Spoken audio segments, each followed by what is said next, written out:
Hello everyone, नमस्कार, जय जगन्नाथ। मु आज बनैबी पणस कठा तरकारी। चलतु बनैबा। एठी मो माँ भल भाबरे पणस को काटिकी धोईकी रखी देइची। मु गोटे जगार पानी नहीं गली। पानी रे किछि हळदी लूण और सोरिष तेल पकेइकी से पणस कठा को पकेई देली। ए पानी सह आमे प्रेशर कुक करिबा।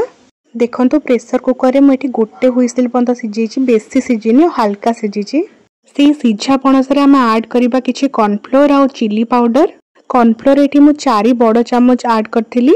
पणस को भल भाव कॉर्नफ्लोर सहित मिसई दबा जेमती गोटे पतला कोटिंग पळै आसीबो। देन ताकू तेल पकेकी भाजी दबा भल भाव रे।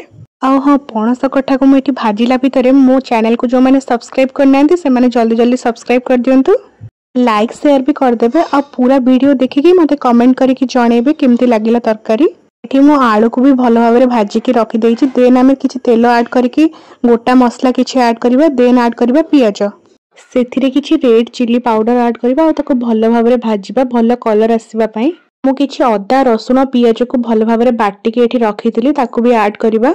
आउ किछि हळदी गुंडा ऐड करिकी ताको भल भाव रे कसिबा, तेल छाडिबा जाय।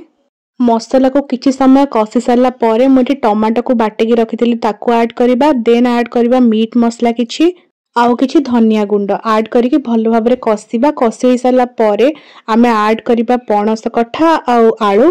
सेई भजा जाइथिबा पणस कठा और आलू को मसला सहित भल भाव रे मिसेइबा। एबे ऐड करिबा किछि स्वाद अनुसार लूण। एबे आमे ताको भल भाव रे कसिबा। जेहेतु आमे पणस कठा को अल्प सिझेइथिले और आलू को टोटली सिझेइ नथिले, सेति पय आमे किछि पानी ऐड करिबा और पणस कठा और आलू को सिझेया पय भल भाव रे। एठी कवर करिके आमे 15 रु 20 मिनिट छाडी दबा। एमिति कवर काढिला परे देखंतु हमर तरकारी पूरा रेडी हे जाईची। मु एठी चेक करूची मोर पणस कठा आलू भल भाव रे सिझिची कि नाही। देखंतु बढ़िया भाव रे सिझ जाईची। पणस कठा को एमती थरे तरकारी बनै के खांतु, मांस भी फिका पड़ी जिवो। एबे हमें ताको धनिया पत्र रे भलो से गार्निशिंग कर दबा। देन हमें सर्व कर दबा। Thank you for watching my video. एमती भलो भलो वीडियो देखिया पय सब्सक्राइब जल्दी जल्दी कर देबे।